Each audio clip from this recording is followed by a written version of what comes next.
I wouldn't say Season 3 is the best season of The Walking Dead, because it's not, but I do think it has the best episode, that being Clear.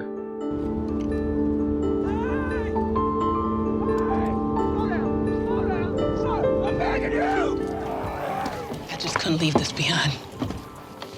This is too damn gorgeous.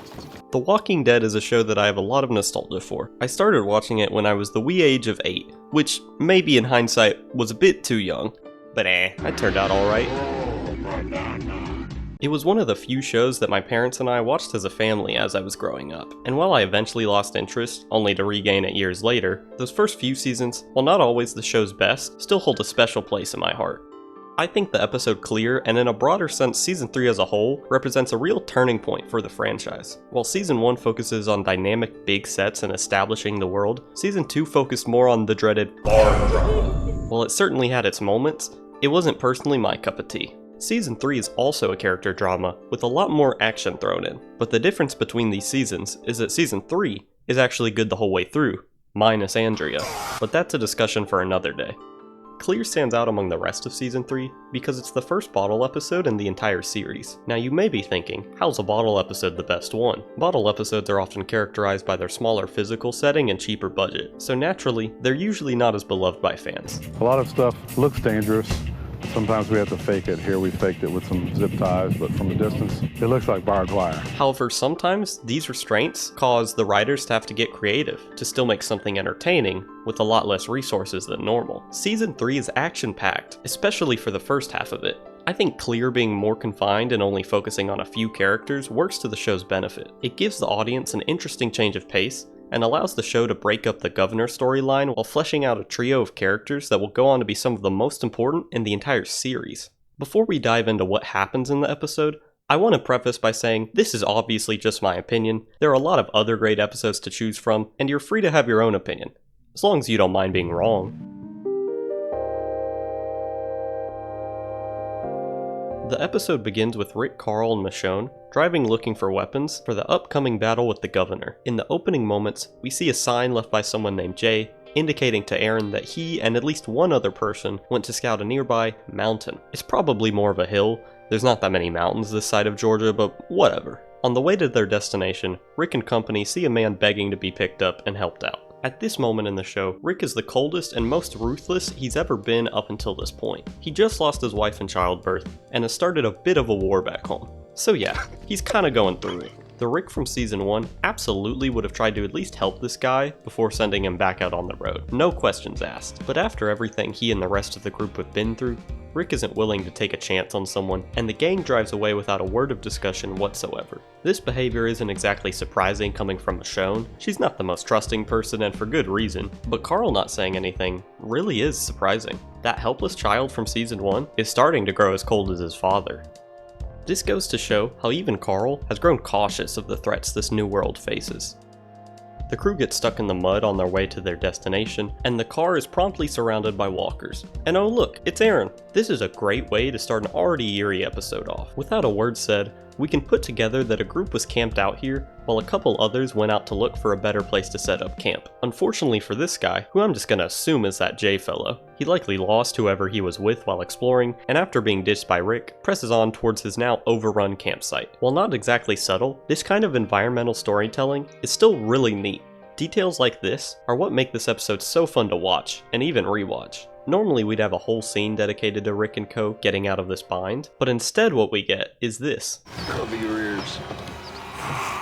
This shows just how good the group has gotten at dealing with walkers that we move on to the next thing like that was normal. While Rick gets the car unstuck, Carl mentions that he doesn't trust Michonne, and he thinks it's a bad idea that Rick let her come. She's only been with the group for a couple days at this point, and Rick in episodes prior also didn't really seem to trust her. But Rick tells Carl that even if they don't fully trust her, both him and Michonne have a common goal in taking down the governor, plus it's a bit of damage control back at home. At this point, Merle is back at the prison. The same Merle that 6 episodes before tried to kill Michonne. So yeah, maybe don't want those two next to each other. Roll the intro.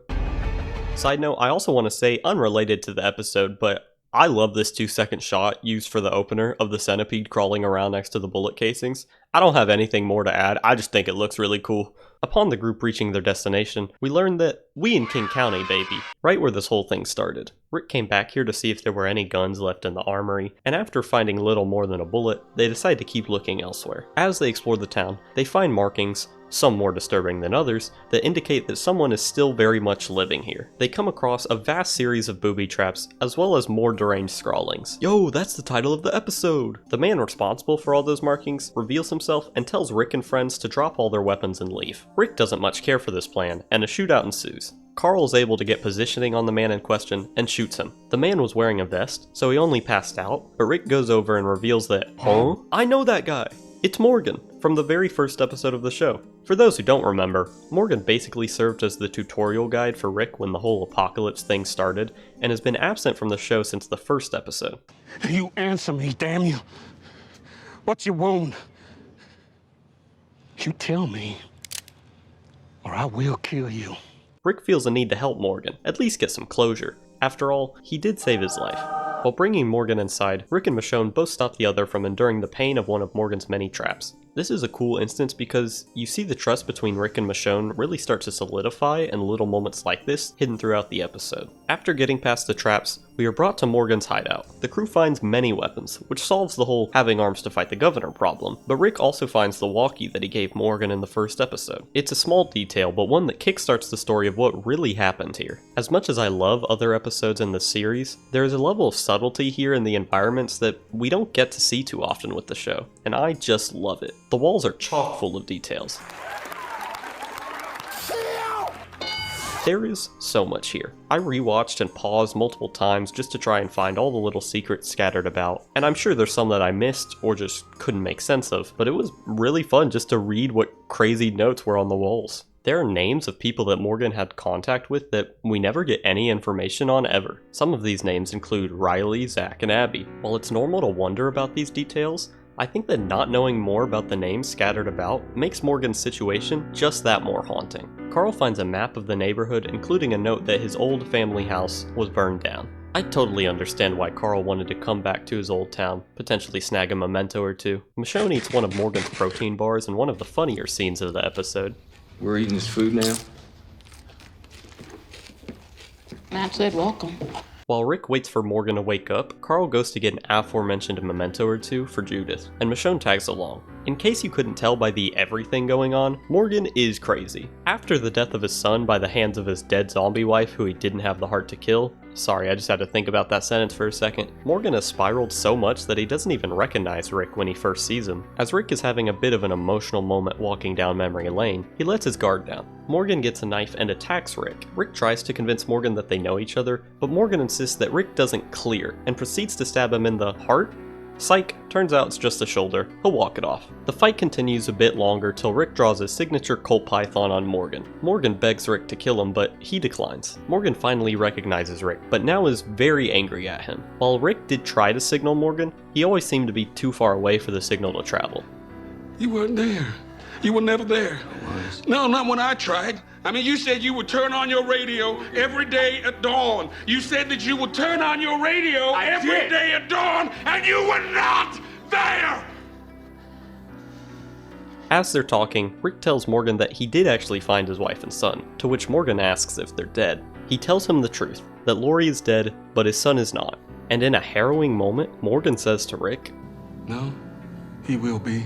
Ooh, chills. Carl and Michonne go to the local bar because Carl wants an old picture of his family to show Judith. Aww. Michonne helps him, and at the end, we get this really cute moment of bonding between the two. Rick attempts to convince Morgan to come back with them, but Morgan realizes Rick's taking a lot of weapons and does not want to be a part of a fight where people he cares about get hurt. Rick insists that Morgan has to be able to come back from this, and later on, in a way, he does. But Morgan ends the conversation with the simple statement, I have to clear.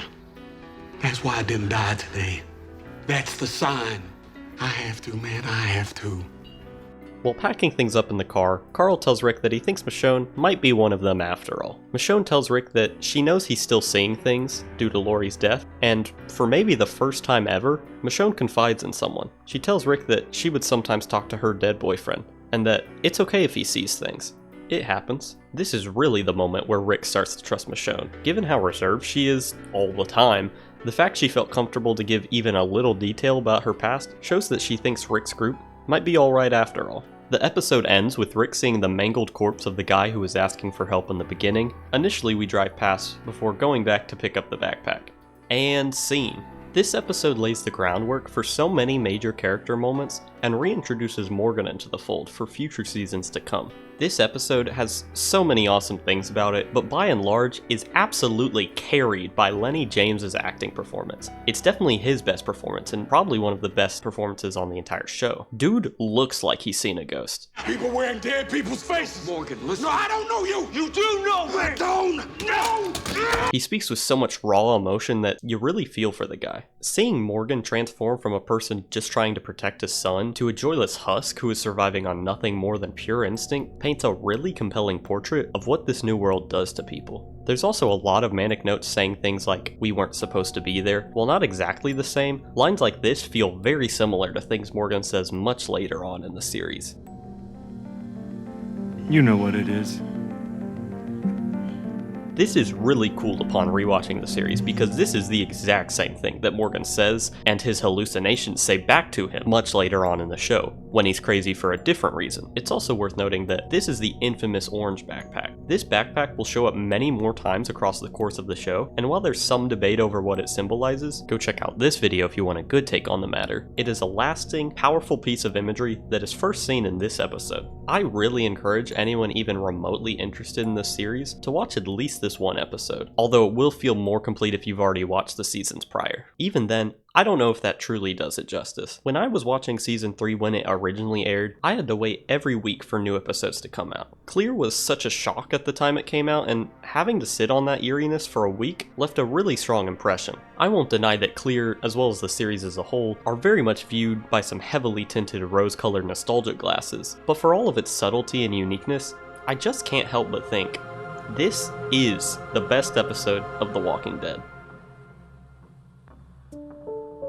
Hey you, that's the end of the video. If you liked it, consider subscribing. Maybe leave a like. I know this is a bit of a heel turn from the last video, but I've been rewatching The Walking Dead recently and I just wanted to talk about my favorite episode. I'm working on a very long video covering the entirety of The Walking Dead, although that one won't come out for quite some time. So if you're interested in seeing that, let me know in the comments. That's all I have to say. Okay, bye.